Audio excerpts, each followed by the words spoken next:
Olha, muita coisa acontecendo no mercado da soja, estoques baixos, mais baixos ainda, desde que o Departamento de Agricultura dos Estados Unidos reduziu a estimativa de produção de soja no mundo todo, global, mas principalmente nos Estados Unidos e na Argentina, estoques também menores, valores lá na Bolsa de Chicago bem acima de $11. Hoje, aquilo que a gente falava há meses, que poderia chegar a 12, pode chegar a 12 sim, mesmo com a queda momentânea do dia de hoje.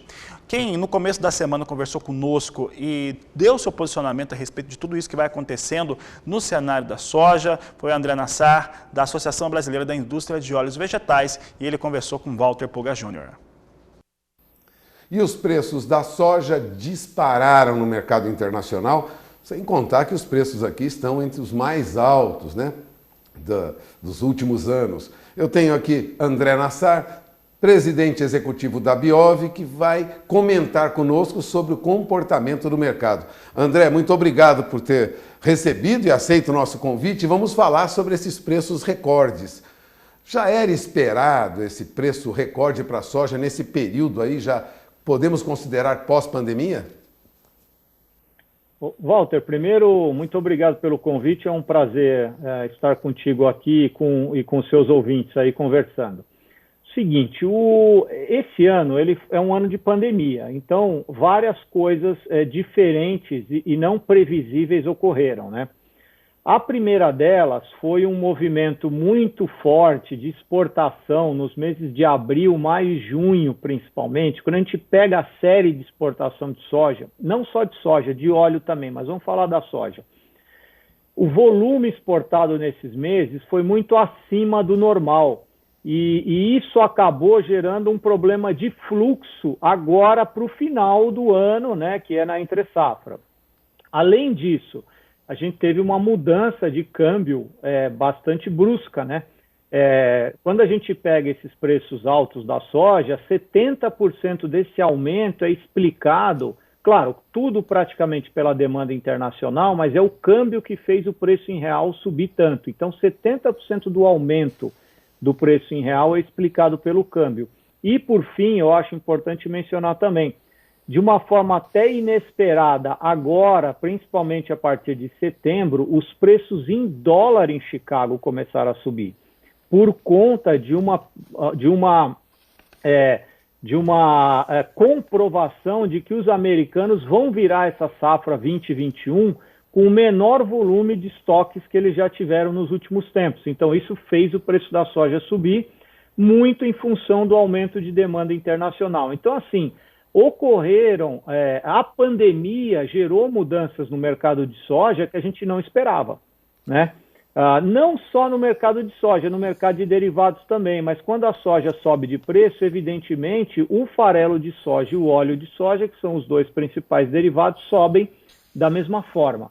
Se a gente pegar o aumento do preço do óleo vegetal no mercado doméstico, ele subiu igual a soja, porque a matéria-prima dele subiu.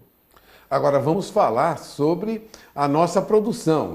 Toda essa alta nos preços provocou aí um ânimo no produtor, né? O produtor aumenta muito a produção. Vocês já têm previsão aí acima de 130 milhões de toneladas para a próxima safra? Então, o que acontece? Aqui nas estimativas, a Biov faz a sua estimativa também, né? Evidentemente, na safra 19 e 20 já está mais ou menos fechado, tá? Porque a safra praticamente já acabou, né? E a Biov está colocando 126,4 milhões de toneladas, que já foi 6,4 milhões de toneladas acima do que 19.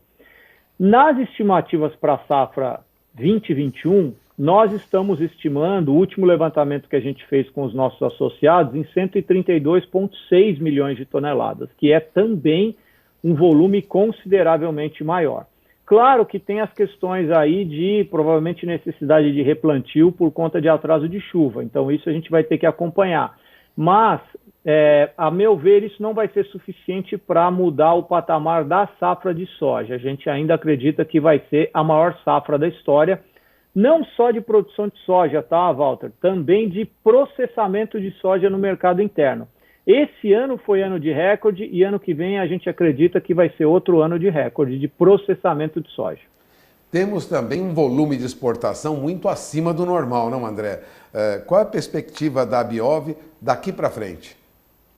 Então, nós estamos estimando para 2021, se a safra for de 132,6 milhões de toneladas, que acho importante mencionar o seguinte, Walter, eu já comento sobre a exportação de soja em grão. Ano que vem, nós temos que processar no mínimo 45,8 milhões de toneladas, que é para atender o mercado de biodiesel. Tá? Com uma produção de 132,6 milhões de toneladas, a gente estima que haverá disponibilidade de exportação de 83,5 milhões, que vai ser um pouquinho mais alto que 2008, que foi 83,3, que foi o ano 2018, que foi ano de recorde de exportação, quando houve a questão começou a guerra comercial com os americanos, né? Então, nós estamos estimando para o ano que vem 83,5 milhões de toneladas de exportação de soja em grão, que é 1,5 milhão de toneladas acima desse ano de 2020.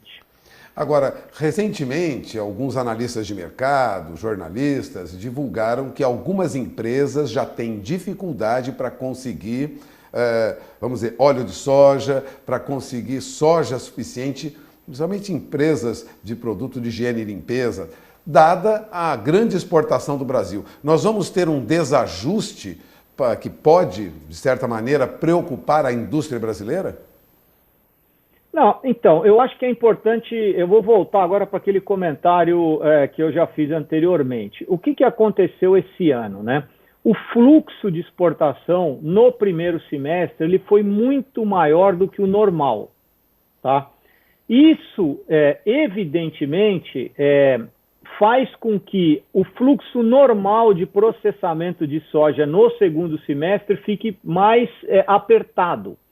Então, assim, as empresas que compram de forma antecipada, que fixam preço para o produtor e dessa forma vão recebendo a soja porque já fizeram as suas negociações antecipadas, essas empresas não têm problema de abastecimento de soja, porque elas planejaram o segundo semestre.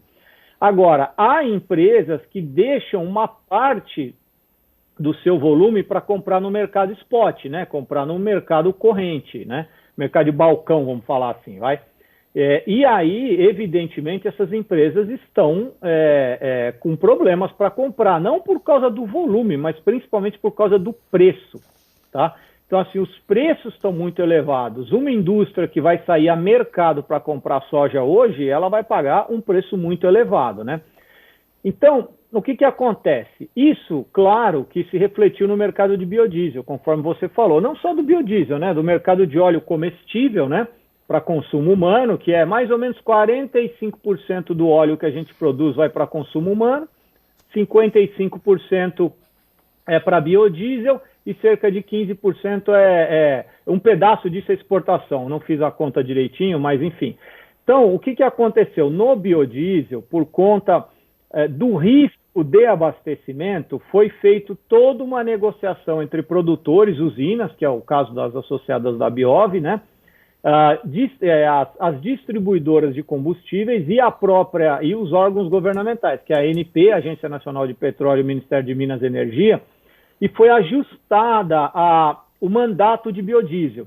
Então ele foi reduzido para 10% em setembro e outubro, e agora de uma forma bem negociada, a meu ver, bastante inteligente como foi feito, né? Ele foi ajustado para 11%. E foi acertado, tanto é que sobrou ao redor de 100 milhões de litros de biodiesel nesse leilão, que vai ser importante para janeiro e fevereiro, né? Então, assim, o 11%, a decisão de reduzir de 12% para 11% foi correta. Por quê? Porque aí manteve o abastecimento de biodiesel suficiente, inclusive com algum estoque para o abastecimento de janeiro e fevereiro do ano que vem também. Nós tivemos também, e essa é uma pergunta que eu gostaria de fazer, um aumento da importação de óleo de soja para abastecer a empresa nacional. É por conta desse desajuste? Então, esse ano nós vamos provavelmente ter recorde de importação, esse ano 2020, de grão de soja e de óleo de soja, tá?